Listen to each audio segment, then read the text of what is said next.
mães e pais, vamos falar sobre a ebiatra. Pois é, existe uma especialista no cuidado com os adolescentes e que muitas vezes as pessoas não têm conhecimento sobre isso e ficam naquela dúvida. O que fazer quando a criança já não é mais criança, mas ainda não quer deixar os filhos no cuidado de um clínico geral? Quem é o especialista? Sim, é o ebiatra. Então, para falar conosco hoje, a doutora Giane, que é ebiatra, né, para a gente entender como tratar melhor dos nossos adolescentes.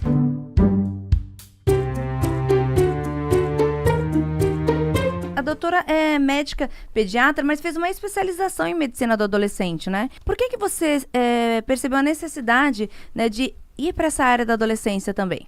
O pediatra, ele cuida do desenvolvimento do adolescente e da criança como um todo até a adolescência. E o adolescente, ele é deixado de lado, esquecido, os pais já estão cansados, né? Eles meio que se viram e esse momento eles ficam muito vulneráveis, porque eles não têm esse apoio, esse olhar. E como você falou, a criança cresce e nós, mães, temos dificuldade de ver esse crescimento. E a adolescência é bem esse período conflituoso, delicado e que a gente tem que mudar a forma de lidar com os nossos filhos. E, doutora Giane, a adolescência é uma fase de muitas mudanças, né? E nem sempre os pais eles conseguem dialogar com os filhos da forma mais adequada, né? Quais são os principais erros que atrapalham essa comunicação? A comunicação é que os filhos não se sentem entendidos pelos pais e porque eles sempre querem ter a razão, estão certos. O que adianta eu falar se a minha mãe vai achar que ela tem a razão? E aí isso vai fazendo com que eles vão se distanciando, sempre reclamando. Os pais tendem sempre, né? Chega no meu consultório, é sempre uma reclamação do adolescente, só tem reclamações. Então a gente precisa equilibrar os elogios e o compromisso, né? Começar a ter autonomia, responsabilidade. Então às vezes a gente fica nesse papel de reclamão, sempre o adolescente vai se trancar no quarto e aí não vai falar. E aí a queixa das mães é essa.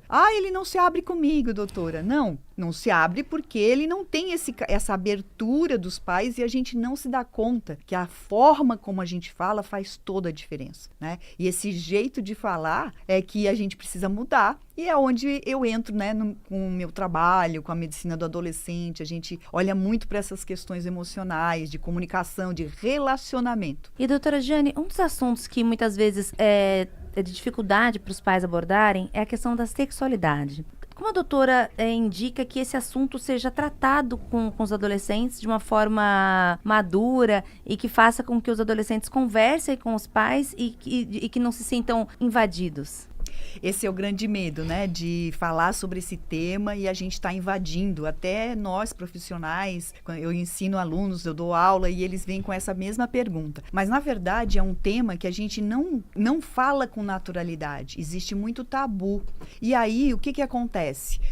Eles têm vergonha de falar com os pais não se sentem preparados e às vezes não sabem o que responder. Então, vem um dilema, né? E é legal que a gente tenha espaços, que a gente crie esses espaços. Como que a gente cria os espaços? Através do universo deles. Então, eu vou ver uma série que possa ter um romance, normalmente as meninas gostam mais disso, né? Eu posso ver séries onde esse tema tá, não só série, filme, mas livros, contos, né? Porque a sexualidade inicia pela fantasia, pela imaginação. Então eu posso dar contos eróticos, que é muito diferente de usar pornografia, que é um grande mal atualmente, os jovens estão acessando e os pais ficam assim, não acredito, meu filho não faria isso, mas sim, eles estão acessando, né? E em relação outro assunto que também gera muito polêmica entre os pais adolescentes, que eu ouço, meus filhos ainda não são adolescentes, estão a caminho da adolescência, na verdade meu mais velho está a caminho da adolescência, está com 10, né? Então acho que deve estar batendo a porta pelo que eu tenho estudado, e é a questão do uso das telas, né? Porque o uso das telas é uma questão que vem desde a infância e que piora com uma grande quantidade de horas aí na adolescência, né? Eu preciso dizer que a gente não deve usar tela com criança, quanto menos tela, melhor. E com adolescente, se ele já começou na infância, imagina você tirar a tela na adolescência.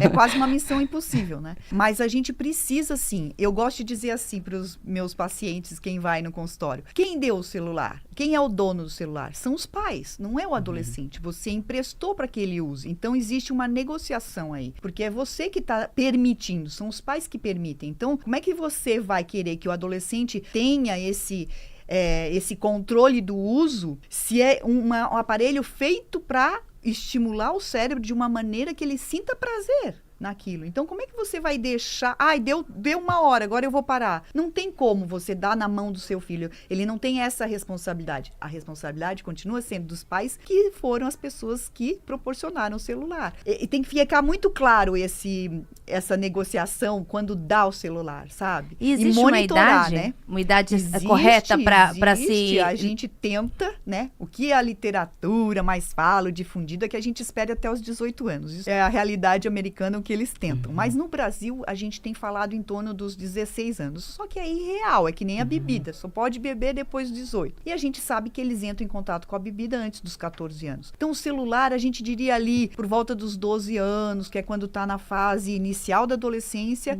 E aí você pode usar, assim, só como relacionamento, o WhatsApp, por exemplo, mas não ter acesso às outras redes, né? TikTok, Instagram e etc., porque é específico o desenvolvimento do cérebro, essa coisa de passar rápido no TikTok, por exemplo, a gente sabe que ele tem que ficar no máximo 90 minutos por dia. Então, o ideal é que fosse menos de 90 minutos. E a gente está ficando 3 horas e meia. E aí já tem comprovação dos danos que causa isso para o cérebro. E é imediato, não é para depois, sabe? Você tem que fazer, agora é hora de estudar.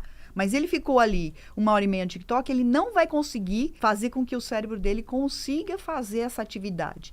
Então, a gente é a primeira geração que está ficando menos desenvolvida, né, do que nós, adultos. Enfim, é uma geração que está no brain rot, não sei se já ouviu falar. Então, é o apodrecimento do cérebro por causa do uso da tecnologia. Então, a gente precisa acordar, os pais ficam nessa, não quero invadir a privacidade. Não é questão de invadir a privacidade, você não vai conversar com ele, mas você vai monitorar.